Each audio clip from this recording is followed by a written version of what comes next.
E aí, galera, bom dia, boa tarde, boa noite. Para quem acompanha o canal Desbravando Elétrica, mais uma aula aqui com o professor Rafael Vieira. Hoje nós vamos estudar, pessoal, os elementos armazenadores de energia, indutores e capacitores, certo? Da disciplina ou da playlist de análise de circuitos 1, ok, pessoal? Então, nós vamos entender hoje como funciona o capacitor, como definimos a grandeza do capacitor, que é a capacitância, ok? E, posteriormente, nós vamos ver a associação de capacitores e também vamos ver como que funciona o indutor, certo, pessoal? E também a associação de indutores, beleza? Para que a gente tem que estudar isso? Porque quando a gente está vendo o circuito de primeira ordem, a gente tem que entender como que funciona o capacitor e também o indutor devido aos circuitos RC e RL em corrente contínua, ok, pessoal? Então, vou começar aqui a compartilhar a aula com vocês, certo? Vou compartilhar a aula aqui. Eu deixei aqui no primeiro slide, porque eu estava arrumando aqui o vídeo. Então, vamos lá. Ó. Vamos começar a aula hoje sobre armazenadores de energia, ou elementos armazenadores de energia, certo, pessoal? Capacitores e indutores. E como eu falei, nós vamos começar a partir dos capacitores. Ok, pessoal? Beleza? Pessoal, não fiz uma apresentaçãozinha bem definidazinha, os slides passando, porque eu acabei esquecendo, tá? Mas vai dar certo aqui na aula de hoje, nesse vídeo de hoje, ok? Então, pessoal, os elementos armazenadores de energia, até o momento que nós estudamos, foram os resistores, no caso, né? Os resistores não eram elementos armazenadores de energia, ok, pessoal? Eram o quê? Eram dissipadores. Então, os resistores eram dissipadores de energia, tá? E eles dissipavam energia elétrica na forma de calor, ok, pessoal? Então, os resistores não eram elementos armazenadores de energia, ok? Mas foram os componentes que até agora nós estudamos, até a parte de teorema de análise de circuitos, ok? Mas os teoremas, pessoal, também servem quando nós estamos estudando, por exemplo, os circuitos de primeira ordem, que vão ser aulas posteriores, ok? Pessoal, mas outros elementos passivos, o resistor também é um elemento passivo, certo? Porque ele recebe a energia, ele é um receptor de energia. Então, outros elementos passivos podem ser encontrados em diversos circuitos, como os capacitores e os indutores. E esses componentes, pessoal, os capacitores e os indutores, são os componentes que são responsáveis por armazenar energia por variações de tensão e de corrente elétrica em seus terminais, ok, pessoal? E também eles estão associados ao campo magnético para os indutores, né? Vamos dizer assim, o armazenamento de energia através do campo magnético. Quando a gente estiver vendo os indutores, nós vamos entender como, e hoje nós vamos entender como os capacitores armazenam energia a partir de tensões e também de um campo elétrico associado. Ok, pessoal? Beleza? Então, vamos lá. Vamos iniciar aqui a aula propriamente dita, que é falando sobre os capacitores, tá? Então, pessoal, o capacitor, ele é um elemento passivo que armazena energia no seu campo elétrico. Certo, pessoal? Mas vamos começar, pessoal, definindo o que é o campo elétrico. Pessoal, o campo elétrico na eletrostática é um campo vetorial, certo? Criado por uma carga ou uma densidade de cargas disposta em um determinado meio. Então, eu tenho aqui, pessoal, uma figura com uma carga positiva, certo? Não sei se dá para ver aí, mas aqui é uma carga positiva, tá? E aqui uma carga negativa, ok?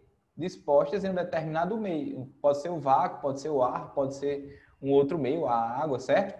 E esses vetores aqui que saem de uma carga para outra, nós chamamos de campo elétrico, certo, pessoal? E esse campo elétrico é responsável por fazer, no caso, promover o aparecimento de forças de origem elétrica, tá, pessoal? Então, o campo elétrico nada mais é do que uma região do espaço, certo? Onde eu posso ter o aparecimento de forças de origem elétrica, certo? E ele é o que a gente chama matematicamente de um campo vetorial. Então, se ele é um campo vetorial, o campo elétrico ele é uma grandeza vetorial, ele tem uma característica vetorial, tá, pessoal? Beleza?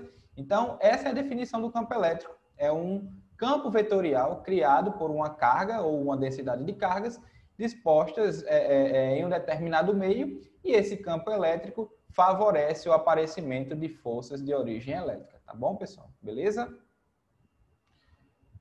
Pessoal, os capacitores elementares podem ser representados fisicamente por duas placas metálicas paralelas e carregadas, certo, pessoal? Carregadas uma com a carga positiva, certo?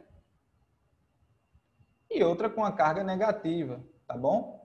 Ok? Então, essa é a forma elementar de um capacitor, que a gente chama de capacitor de placas paralelas, tá bom?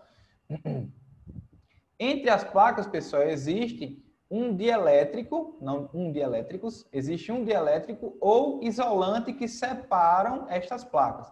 Pessoal, esse dielétrico ele vai ser importante tanto para confinar o campo elétrico, certo?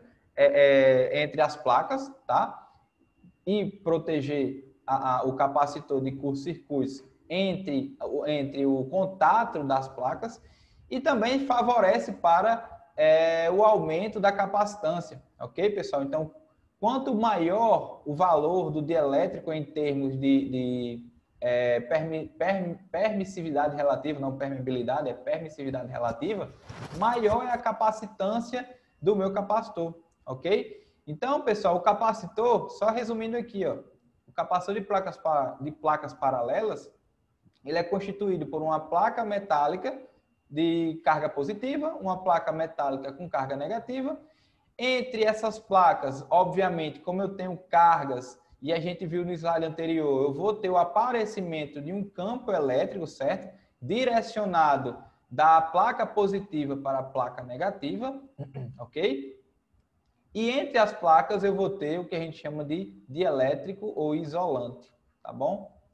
Isolante. Essa é a constituição de um capacitor de placas paralelas, ok? Pessoal, os capacitores são definidos por sua grandeza, a capacitância. Assim como os resistores têm a grandeza dele, que é a resistência, os capacitores também têm a capacitância como grandeza que o define, tá? E a capacitância, pessoal, é a capacidade de um corpo em acumular cargas elétricas, certo? Então, qualquer corpo que tenha a capacidade de acumular cargas elétricas tem uma determinada capacitância, certo? Beleza? E no capacitor, pessoal, o acúmulo destas cargas elétricas é realizado pelas placas metálicas, a partir de uma fonte de energia, seja ela uma fonte de tensão ou uma fonte de corrente, certo? E a energia, pessoal, armazenada é confinada no campo elétrico criado pelas placas. Então, como eu expliquei, eu vou ter uma placa positiva, uma placa negativa, certo? Pelo capacitor de placas paralelas. Vai haver um campo elétrico da placa positiva para a placa negativa, e a energia ela fica confinada no campo elétrico criado pelas placas, ok, pessoal? Beleza? Então, esse é o funcionamento de como que o capacitor ele armazena energia. Primeiro, ele colhe as cargas elétricas nas suas placas, depois cria-se um campo, e como as cargas ficam confinadas nas placas, a energia que essas cargas adquirem ou armazenam, né, fica confinada no campo elétrico criado entre as placas, ok? Então, vamos lá, vamos passar aqui. Pessoal, o acúmulo de cargas ocorre quando aplicada uma tensão nos terminais das placas do capacitor. Então, como eu falei, as cargas elas transitam para as placas a partir de uma fonte de energia. Geralmente é uma fonte de tensão, tá? E a capacitância, pessoal, é definida matematicamente pela equação 1, ó. Capacitância é igual a carga acumulada, certo? Em uma das placas, dividido pela diferença de potencial aplicada às placas do capacitor, ok? E a unidade, pessoal, é o Faraday, em homenagem a Michael Faraday, certo, pessoal? Então, a capacitância tem a unidade que a gente chama de Faraday, ou F, ok, pessoal? I é uma relação entre a carga elétrica que está sendo armazenada nas placas, dividida pela diferença de potencial aplicada nas placas do capacitor, ok? Então, pessoal, em um capacitor de placas paralelas, pode-se o quê? Determinar a capacitância iniciando com a lei de Gauss, certo, pessoal? Então, a lei de Gauss é o quê? A lei de Gauss diz o quê? Que a carga envolvida numa superfície gaussiana dividido pela sua permissividade elétrica é igual ao quê? A integral de superfície do campo elétrico escalar com o diferencial de superfície relativo àquela superfície que a gente chama de superfície gaussiana, ok? Então, pessoal, aqui na figura não dá para ver, mas podemos aqui colocar uma superfície gaussiana aqui, ó, certo? Beleza? E calcular qual é a carga elétrica acumulada em uma dessas placas a partir da lei de Gauss, certo? Então, pela lei de Gauss, eu vou ter o quê? Que a carga acumulada em uma das placas é igual à permissividade do meio, certo? Que meio é esse? É o meio entre as placas, certo? Vezes a integral de superfície, ok? Do campo elétrico escalar com o diferencial de superfície na superfície gaussiana, ok, pessoal? E aí esse produto escalar, ele vai ser determinado a partir de um vetor, certo? Normal à superfície gaussiana, beleza? Ok? Que a gente vai ver no próximo slide, tá? Então, pessoal, na figura do capacitor de placas paralelas, adota-se uma superfície gaussiana aqui, ó, que não dá para ver muito, mas eu vou destacar aqui pela figura, ok? Em uma das placas do capacitor. O vetor campo elétrico entre as placas, pessoal, está na mesma direção e sentido do vetor normal à superfície ou da superfície gaussiana. Então, se eu disser que a superfície gaussiana é esse aqui que eu destaquei em vermelho, eu tenho que determinar um vetor normal, que eu vou chamar de N, tá? N e um chapéuzinho, né? Que determina um vetor. E aqui eu tenho o vetor campo elétrico aqui em azul, tá?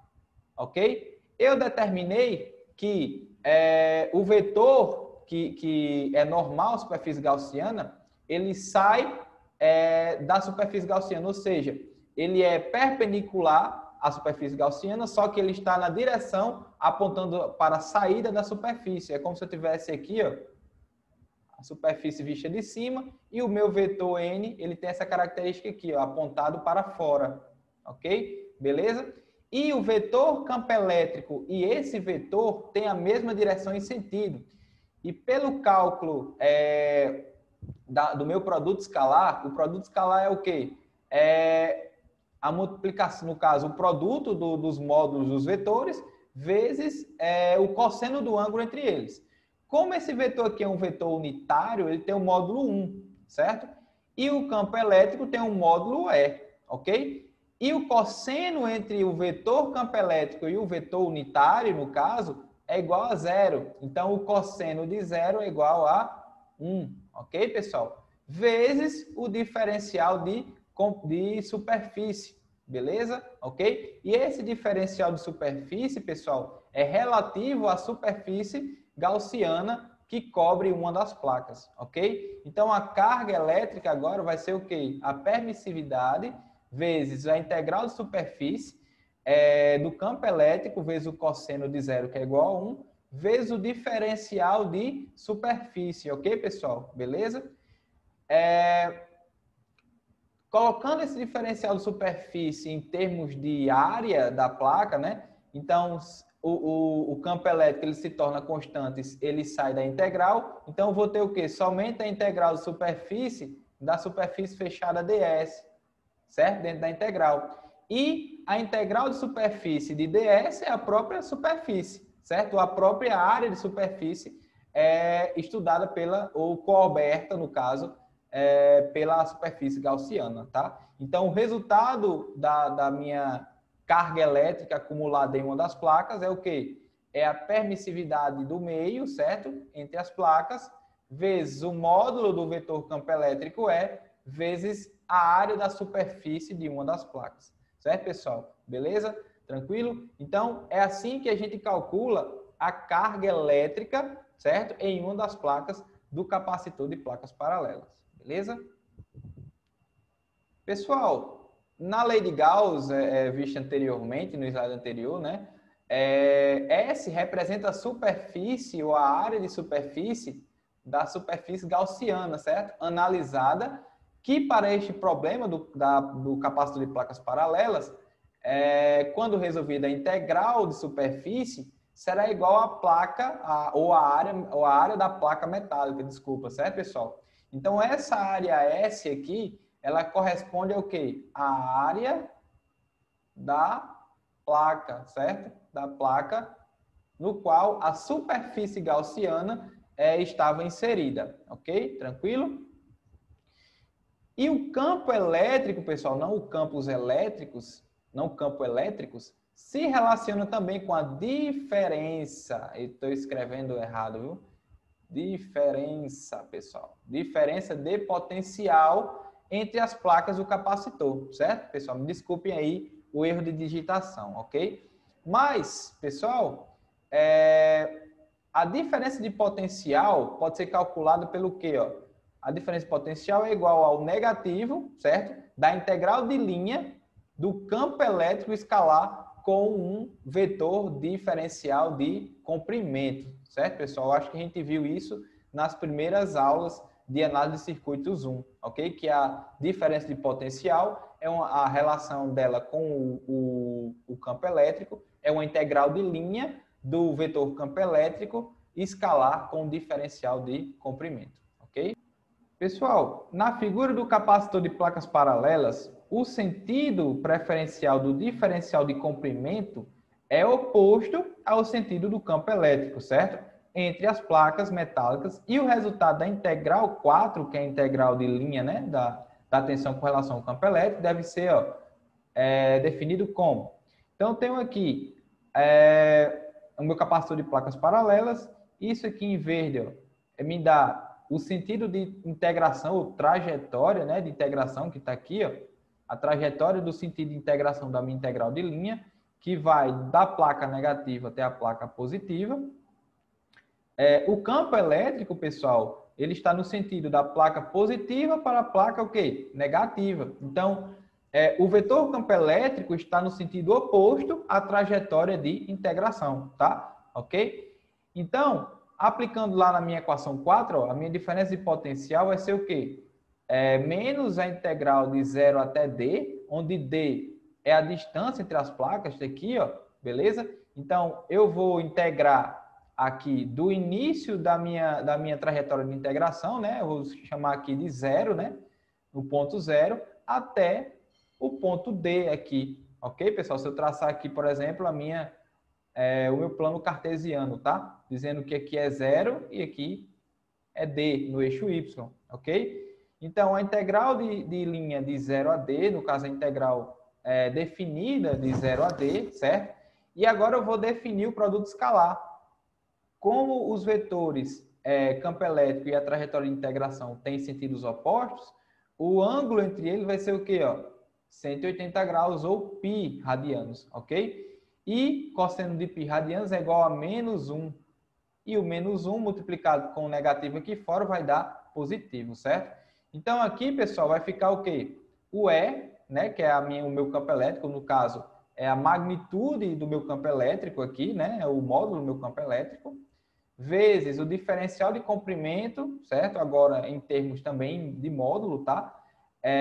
Então, o campo elétrico aqui, como ele está entre as duas placas, ele pode ser considerado constante, um campo elétrico constante, então ele sai da integral, vai ficar E integral dl, tá? Porque, só para explicar de novo, ó, como aqui eu tenho placas carregadas com cargas positivas e negativas, só que cargas estáticas, eu vou ter um campo elétrico uniforme, tá? E aí, pessoal, esse campo elétrico uniforme aqui, ele vai ter um valor constante, então ele vai sair da integral, tá? E o diferencial de dl de 0 a d, ok? E aqui vai me dar o quê? E vezes L, variando de 0 até D, ok? Então, onde L vai ser igual a D no índice de integração superior e L vai ser igual a zero no índice de integração inferior. E aí o meu resultado, para minha tensão, é o quê? Que a tensão no capacitor vai ser igual ao campo elétrico, certo? A magnitude do campo elétrico vezes a distância entre as placas. Ok? Tranquilo? E aí, pessoal, substituindo os resultados 3 e 5 na equação geral do capacitor, no caso, a capacitância é igual a carga elétrica armazenada dividido pela diferença de potencial, eu vou ter o quê? Que a carga é a permissividade elétrica no meio vezes o campo elétrico vezes a superfície da placa, né? Ou a área de superfície da placa, de uma das placas do capacitor. E embaixo vai ser a tensão, que vai ser o produto do vetor, no caso da magnitude do vetor campo elétrico, do módulo do vetor campo elétrico, vezes a distância entre as placas. Então, considerando que o vetor campo elétrico é o mesmo, né, que é o mesmo capacitor, então eu posso anular aqui, no caso, cortar os campos elétricos, né, vai dar igual a 1. Então, a capacitância vista de um capacitor elementar de placas paralelas, ele vai depender de quê? Da área entre as placas, da distância entre as placas e do meio que foi inserido entre as placas. Ok, pessoal? Então, aqui embaixo, ó, onde epsilon vai ser igual à permissividade elétrica do meio, tá? E que pode ser substituído por essa equação aqui, ó. É zero, que é a permissividade do vácuo. E aqui, ó, é o que a gente chama de permissividade relativa, tá? Permissividade relativa, que nada mais é do que uma relação direta entre a permissividade do meio e a permissividade do vácuo, quando o vácuo ele é o meio de referência, tá? Beleza? E como eu falei, ó, depende da área das placas, no caso da área de uma das placas, tá? E da distância entre elas, que a gente chamou de D, beleza? Tranquilo? Então, quanto maior a área de uma das placas, ou maior a área das placas, maior a capacitância. Se eu aumentar a distância entre as placas, menor a capacitância. Ok, pessoal? Beleza? Pessoal, a capacitância dos capacitores utilizados nos circuitos elétricos tem ordens e grandezas muito pequenas, na ordem de microfarad e picofarad, certo? Pois as constantes dielétricas, pessoal, do isolante utilizado apresentam permissividades muito baixas, certo? Beleza, pessoal? Tranquilo? E também a gente pode ver isso devido ao tamanho também dos capacitores, certo? Os capacitores que a gente encontra muito nos circuitos eletrônicos, eles são bem pequenos, né? E por eles também ter um tamanho reduzido, né? Eles também vão apresentar capacitâncias pequenas, capacitâncias baixas, tá? No caso, a gente levando em consideração os capacitores que a gente conhece de circuitos eletrônicos, por exemplo, ok? Capacitâncias muito grandes, como, por exemplo, um farad, pessoal, um farad um valor de capacitância muito grande, certo? Se eu levar em consideração um capacitor de placas paralelas ou um capacitor esférico, por exemplo, certo? E esse tipo de capacitor, com uma capacitância muito grande de um farad, requer dimensões muito grandes, certo? Ou para diminuir o tamanho desse capacitor e eu conseguir atingir uma capacitância dessa, eu deveria ter um dielétrico que tenha uma permissividade alta, muito alta, tá? E aí, devido a utilizar o capacitor de placas paralelas, né? Capacitância é igual a permissividade vezes a área dividido pela distância.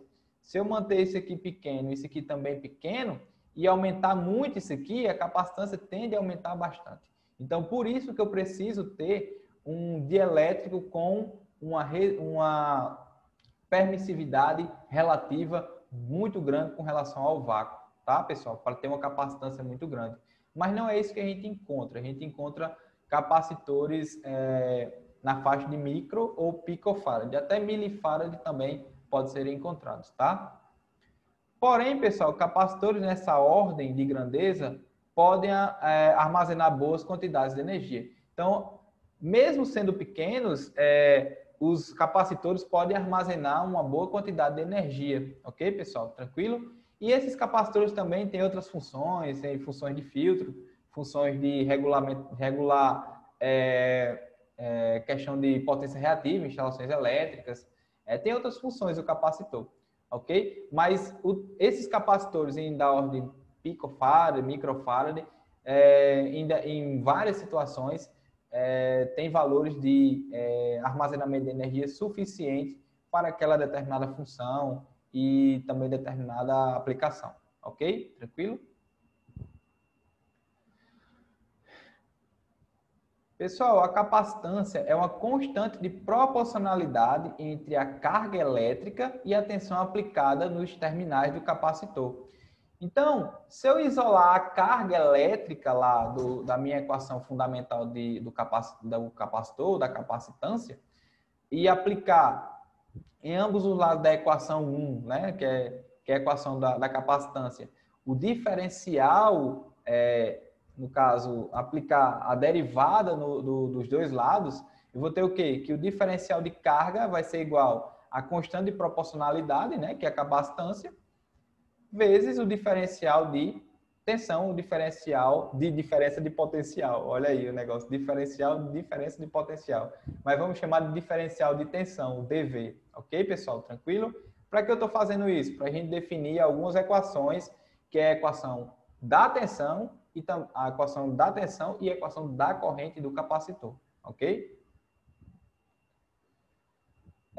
Pessoal, o elemento infinitesimal de carga, dQ, também pode ser expresso em termos de corrente. Ó. dQ é igual a corrente vezes o diferencial de tempo, né? Pode ser determinado como um elemento de carga que é acumulada em uma das placas do capacitor por meio da corrente elétrica promovida pelo circuito onde o capacitor está inserido. Pessoal, o capacitor, ele apresenta durante o seu carregamento, né, ele vai apresentar uma corrente elétrica circulante para que ele consiga armazenar energia, né, nas suas placas, ok? E aí eu posso utilizar essa equação aqui do diferencial de carga, certo? Para exemplificar qual é a corrente do capacitor. Então, substituindo o diferencial de carga acima, que é esse daqui aqui em relação à corrente, na equação 7, que é a equação anterior, e dt, né, que é o dq, é igual a capacitância vezes o diferencial de tensão, dV. E aí, pessoal, a corrente no capacitor, né, a corrente que flui para o capacitor, é igual a capacitância vezes o diferencial de tensão pelo diferencial de tempo. Então, essa é a equação diferencial da corrente do capacitor. Pessoal, só deixando aqui, ó, circulado, que a gente vai precisar dessa equação aqui quando a gente estiver vendo circuitos de primeira ordem, tá? Essa equação, ela é importante para definir os circuitos RC, certo? Quando a gente tem uma função degrau aplicada, ou um degrau que a gente chama, aplicado a esse circuito RC, ok? Tranquilo? O degrau nada mais é do que uma mudança abrupta, pessoal, de tensão, onde em T maior do que zero, no caso, a um instante T maior do que zero, a tensão ela permanece fixa, ok? Então, a tensão ela muda abruptamente de zero até um valor fixo V de tensão, por exemplo. Certo? Tranquilo? Mas vamos lembrar dessa equação aí, ó. Corrente do capacitor é igual a capacitância vezes o diferencial de tensão dividido pelo diferencial de tempo, ok? Vai ser muito importante para a gente isso aí quando a gente estiver vendo circuitos de primeira ordem, ok? Pessoal, para se determinar a tensão no capacitor, deve-se rearranjar a equação 8, que era a equação da corrente do capacitor.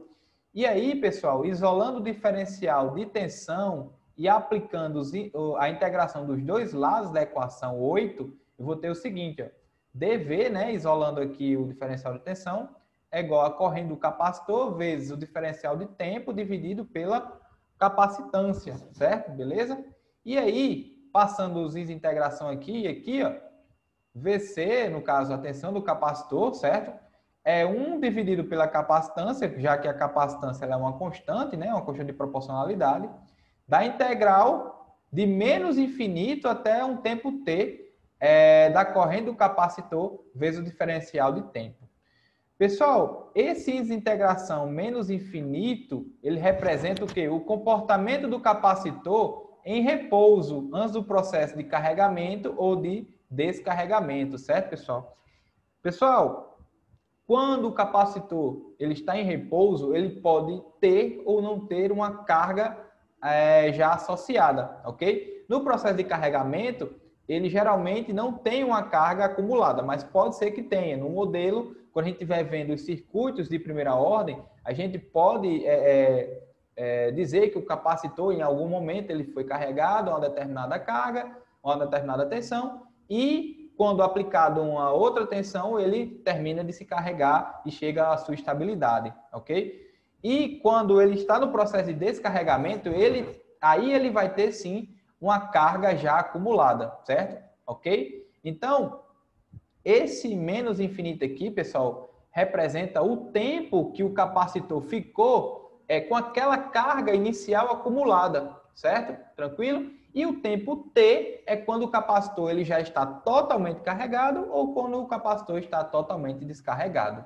Tranquilo? Beleza? Então é só para entender o que é que significa esse menos infinito aí. Esse menos infinito representa o estado de repouso do capacitor, com uma determinada carga já associada. Pode ser que no processo, por exemplo, de carregamento, essa carga seja zero, ou possa ser que essa carga seja diferente de zero, por exemplo. Ok? Tranquilo?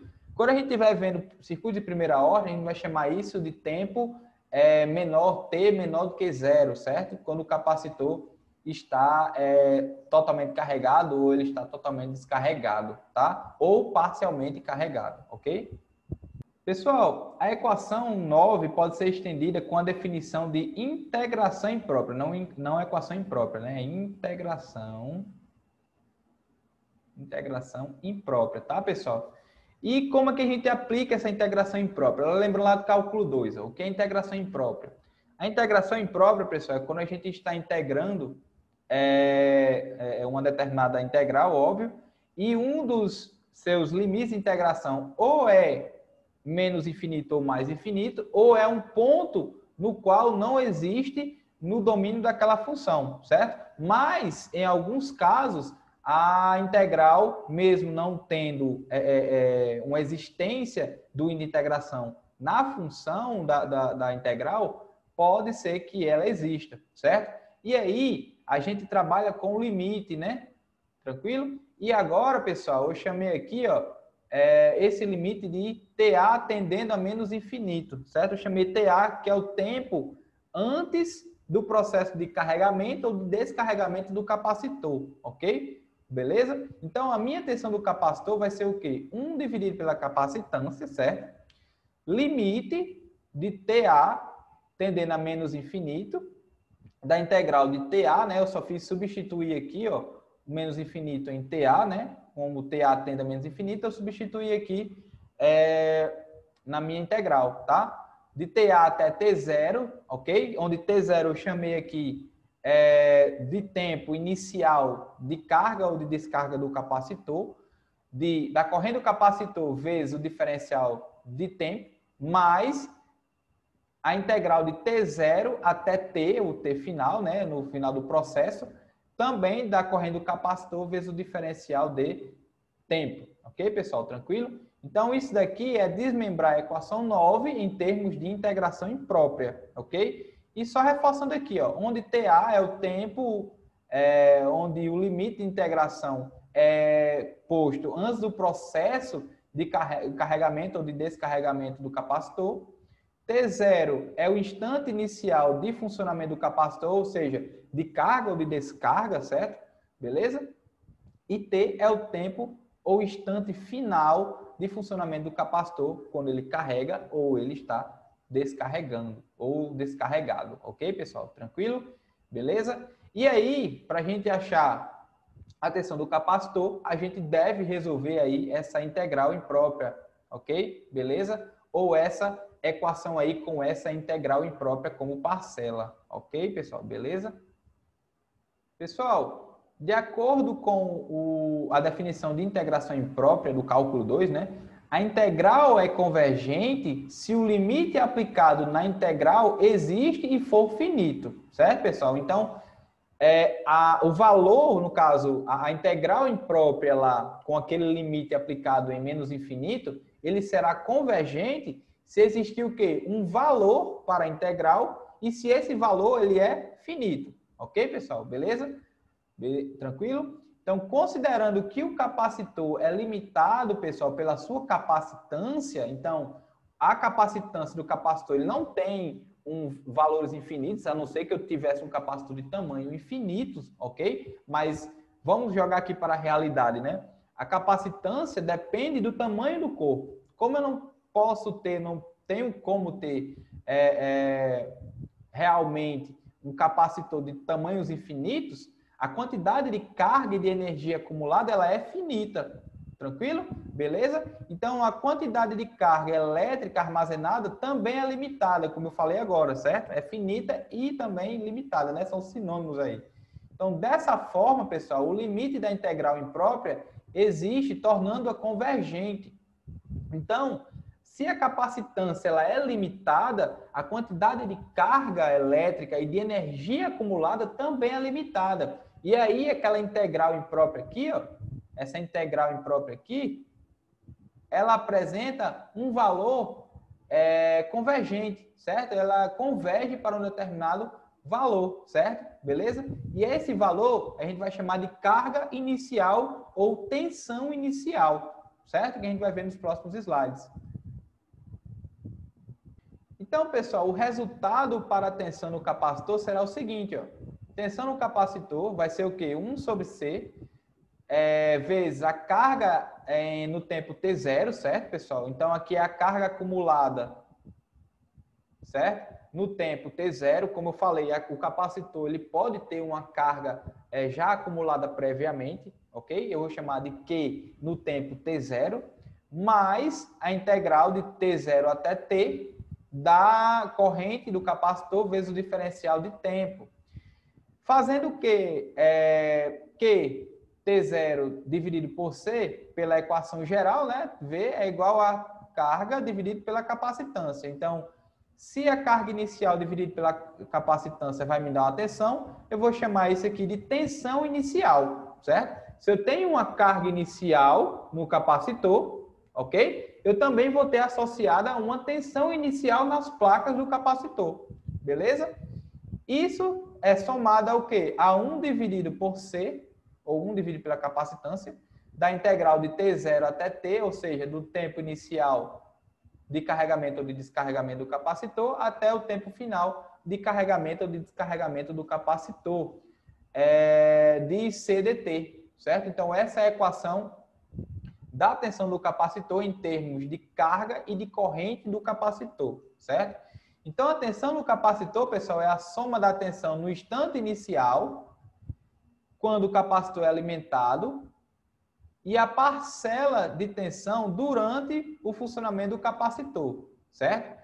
Quando eu falo, quando o capacitor é alimentado, quer dizer que ele já foi alimentado previamente ou não, certo? Essa capacitância aqui, ela pode ser zero, se for levar em consideração o carregamento, certo? Se for levar em consideração o descarregamento, eu vou ter sim uma tensão inicial já associada devido a uma fonte de tensão já pré-existente, certo? Mas se for a um carregamento, eu posso ter uma tensão ou não. Vai depender se o capacitor foi carregado previamente, certo? E essa parcela aqui, ó, é uma parcela que representa o funcionamento do capacitor, ou seja, a característica de funcionamento, se ele está na carga ou se está na descarga, que a gente vai chamar em circuitos de primeira ordem, já adiantando os próximos assuntos, a gente vai chamar de regime transitório, certo, pessoal? Regime transitório, tranquilo? Beleza? Ok? Pessoal, já calculada a corrente e a tensão do capacitor, nós podemos definir qual é a potência do capacitor. Então, em termos de potência, pessoal, do capacitor, esta pode ser determinada pelo produto da tensão pela corrente do capacitor. Então, PC, que é a potência do capacitor, que foi acumulada pelo capacitor, vai ser a tensão entre as placas, certo? Vezes a corrente que circula no capacitor, ok? Tranquilo? E aí, pessoal, a corrente, a gente sabe que é o quê? A capacitância vezes o diferencial de tensão no tempo, não é isso? Então, multiplicando aqui, eu vou ficar aqui, a potência no capacitor vai ser a capacitância vezes a tensão aplicada nas placas vezes o diferencial de tensão aplicada nas placas do capacitor no tempo, ok? Beleza? E aí, pessoal, pela potência a gente pode definir a energia que foi acumulada nas placas, certo? E é a partir do cálculo da potência que a gente define a energia. Como potência é igual ao diferencial de energia no tempo, a gente pode passar aqui, ó, dU, né? Vou chamar U de energia, né? No caso, energia armazenada, P vezes o diferencial de tempo, tá? E aí eu posso passar a integral de ambos os lados, certo? E aí eu vou ter que U é igual ao quê? A integral de menos infinito até T, certo, pessoal? O menos infinito aqui tem a mesma explicação para o cálculo da tensão, tá? Porque o capacitor ele pode estar previamente carregado ou não, certo? Ele pode ter uma carga já acumulada ou não, tá?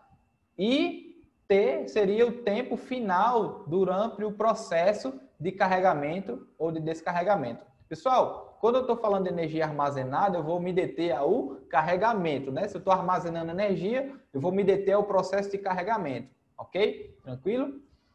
Então, substituindo aqui, ó, na integral, C, integral de menos infinito até T, PC agora vai ser o quê? VC vezes o diferencial de tensão no tempo vezes o diferencial de tempo. E aqui, ó, posso cortar. E agora, a minha energia acumulada vai ser o quê? C vezes a integral de menos infinito até uma tensão V final, certo? Uma tensão V final relativo ao final do processo de carregamento, tá? De VC, no caso a tensão no capacitor, vezes o diferencial de tensão no capacitor, ok? Tranquilo? Pessoal, a equação, no caso, o resultado para a energia acumulada no capacitor é muito similar, no caso, ao desenvolvimento, né? É muito similar ao desenvolvimento da tensão do capacitor, tá? Então, a energia acumulada no capacitor vai ser o quê? C vezes a integral imprópria, né? O limite de VA, entendendo menos infinito. No caso aí, é uma tensão num tempo anterior ao processo, do início do processo de carregamento do capacitor, ok? Eu chamei de VA. Até uma tensão V0, ok? Da integral, né? De VA até V0, de VC vezes o diferencial de tensão no capacitor, que é o DVC, mais V0, a integral, no caso, de V0 até V, de VC vezes DVC. Ok, pessoal? Então, eu utilizei novamente, ó, o conceito de integração imprópria, tá? Só para resolver matematicamente. Imprópria, tá? Para resolver matematicamente, aí o meu resultado da energia acumulada, ok? Então, pessoal, o capacitor é limitado por sua capacitância, né? A gente já sabe. E a quantidade de energia acumulada também será limitada, certo? Então, como a quantidade de energia acumulada é limitada, essa integral imprópria, ela vai ser convergente, certo? Vai apresentar um valor limitado, ok? Tranquilo? Então, ó, apresentando um integral convergente, tornando esta parcela como a energia acumulada antes do processo de armazenamento, certo, pessoal? Então, esse valor convergente da integral imprópria a gente vai chamar de energia inicial acumulada, ou energia acumulada inicial, tá? Beleza? Porém, no instante inicial, pessoal, vamos considerar o quê? Que o capacitor esteja totalmente descarregado, certo? Ou seja, a tensão no capacitor, no caso, no instante inicial, antes do processo de carregamento, propriamente dito, vai ser zero, tá? E, logicamente, a energia acumulada também será zero. Então, a energia acumulada inicialmente para um capacitor totalmente descarregado, antes do processo de carregamento, ele vai ser zero, ok? Tranquilo? Assim, pessoal, a integral própria lá da minha equação anterior para a energia acumulada do capacitor é zero, converge para zero, sendo necessário resolver somente a segunda parcela da integral definida de V0 até V, de VC, dVC. Então, se a gente sabe que o capacitor está descarregado, isso aqui será zero. Então, para a gente será somente interessante, ó, resolver isso aqui, ó, beleza? Multiplicado pela capacitância. Aí eu vou ter o quê? A energia acumulada, certo? De um capacitor quando este capacitor está previamente descarregado. Tranquilo? Beleza? Então, pessoal, só voltando aqui o slide, ó. Resolvendo somente a integral definida referente à segunda parcela da equação com intervalo de 0 até V, certo? Então, o V0 lá, aquele V0 da minha integral imprópria, se torna zero, certo? Tranquilo? Por quê? Porque o capacitor ele está totalmente descarregado. E ele vai carregar, no caso, o capacitor vai se carregar até uma tensão V, certo? Onde ele vai ser limitado pela carga acumulada nas placas, a quantidade máxima de cargas acumulada nas placas, beleza? Tranquilo? E essa tensão é a tensão final de carregamento no instante T, certo? Beleza? Tranquilo? Então, pessoal, a energia acumulada por um capacitor, quando ele se apresenta totalmente descarregado, inicialmente será o seguinte: a energia acumulada no capacitor é igual a capacitância vezes a integral de 0 a V, onde 0 é a tensão inicial, chamada de V0 aqui, e V é a tensão final, de VC, que é a tensão aplicada nas placas do capacitor, vezes o diferencial de VC, ok? E aí, resolvendo aqui essa integral, vou ter que VC ao quadrado sobre 2, variando de 0 até V. E isso aqui vai ser o quê? V ao quadrado, que é a tensão final, né, aplicada nas placas, dividido por 2, vezes a capacitância, né? Tranquilo? Beleza? Então, pessoal, essa aí é a equação de carregamento do capacitor quando este está totalmente descarregado e passa pelo processo de carregamento, ok? Tranquilo? E o valor de energia, logicamente, é dado em Joule, tranquilo? Pessoal, vou acabando a aula de hoje, no caso o vídeo de capacitores, né? Falando sobre os capacitores. E a próxima aula eu ainda vou continuar falando sobre os capacitores, mas agora a gente vai entrar na parte de associação de capacitores. Associação série e associação paralela de capacitores, ok? Tranquilo? Então, pessoal, vou interromper aqui o compartilhamento. Beleza, pessoal? Tranquilo? Deu para entender aí? Muito obrigado aí para quem está prestando atenção nas aulas do canal, que está seguindo aí o canal Desbravando Elétrica. Muito obrigado aos inscritos aí das últimas semanas. Já chegou aí, eu acho que em torno de 213 inscritos. E também muito obrigado a quem já está inscrito há mais tempo, ok? Canalzinho simples, humilde, mas a pouco vai crescendo, certo? Meu objetivo não é ter um canal gigantesco, certo? Mas sim passar o pouco que eu sei da área elétrica para vocês. Então, bom dia, boa tarde, boa noite para quem estiver assistindo aí esse vídeo, ok? E tchau, galera. Valeu!